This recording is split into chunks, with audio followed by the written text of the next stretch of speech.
Hello बच्चों, let's see this question. Statement first is if a1 is equals to 1, a2 is equals to 5, then an is equals to 3 raised to power n minus 2 raised to power n for all n belongs to n and n greater than equals to 1. Statement second is an plus 2 is equals to 5 an plus 1 minus 6 an n greater than equals to 1.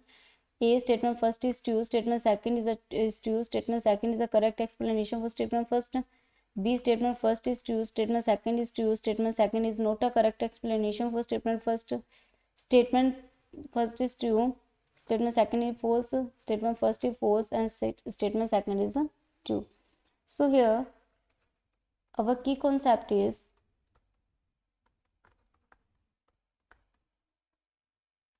mathematical induction. तो यहाँ पे mathematical induction method हम use करेंगे. तो वहाँ से हम क्या कर सकते हैं कि जो a की वैल्यू n की वैल्यू हम 1 पुट करेंगे an is equals to 3n minus 2 raise to power n में. जब 1 पुट किया तो 3 raise to 1 minus 2 raise to 1 is equals to 1. ये 1 हो गया, तो a1 इक्वल्स टू 1, ये ट्रू है. फिर हम 2 पुट करेंगे तो यहाँ पे क्या हो गया, a2 के लिए चेक करेंगे तो 3 की पावर 2 माइनस 2 की power 2 which is 9 minus 4 is equals to 5. तो ये 5 के लिए भी ट्रू है. तो यानी फिर हम लेट करेंगे कि ये let this is true for n equals to k and n is equals to k minus 1. तो इनके लिए ट्रू है. तो हम इसको लिख सकते हैं यहाँ पे 5an plus 1 minus 6an. Okay, तो ये हम लिख सकते हैं यहाँ से. यहाँ से हमारे पास जो स्टेप आएगा, जैसे सेकंड वाला जो थर्ड वाला स्टेप आएगा तो उसके अंदर हम देख सकते हैं 5 इंटू 5 25 माइनस 6, तो ये हमारे पास 19 आ जाएगी नेक्स्ट वैल्यूज. तो ये हम इस स्टेप के अकॉर्डिंग कर सकते हैं. ओके, तो नेक्स्ट हम देखेंगे जैसे ही हमने 0 पुट किया, वैसे तो हम 0 पुट कर नहीं सकते यहाँ पे क्योंकि n greater than equals to 1 है. तो यहाँ पे अगर देखें तो 1 माइनस 1 0 हो जाएगा. अगेन यहाँ पे देखें तो sorry for not greater than equals to 1 है तो 0 तो पुट कर ही नहीं सकते. तो यहाँ पे देखिए n is equals to k और k माइनस 1 के लिए ट्रू है. तो यहाँ पे क्या हो जाएगा, a k is equals to 3 की power k minus 2k, a k minus 1 is equals to 3 raise to power k minus 1 minus 2 raise to power k. Okay, तो यहाँ पे अगर हमें क्या प्रूव करना है कि ये n is equals to k plus 1 के लिए भी ट्रू होगा.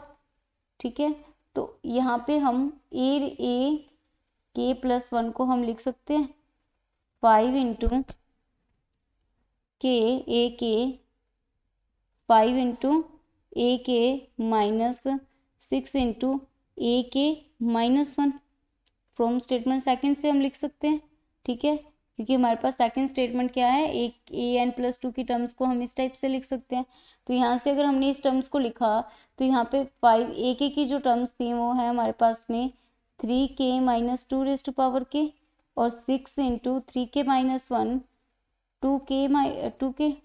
तो यहाँ से क्या हो जाएगा हमारे पास में इज इक्वल्स टू आएगा 5 into 3k minus 5 into 2k minus 6 को 2 इंटू 3 लिख सकते हैं और यहाँ पे है 3 की पावर k माइनस 1 और माइनस माइनस प्लस 3 और 2 और 2 की पावर k माइनस 1. तो ये तो 2 की पावर k हो जाएगी, ये भी 3 की पावर k हो जाएगी. तो 5 माइनस 2 टाइम्स देखिए which is equals to 5 into 3 की पावर k माइनस 3 2 3 की पावर k प्लस 3 2 की पावर k माइनस 5 2 की पावर k. तो ये हो जाएगा 3 इंटू 3 की power k plus minus 2 into 2 की पावर k.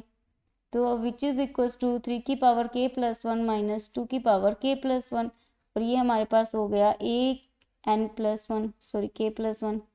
तो ये प्रूव हो गया कि n प्लस k प्लस 1 के लिए भी ट्रू है.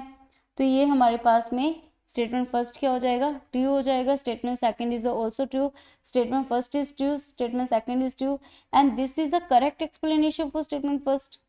Okay, so option A is the correct option. Hope you understood it well. Best of luck.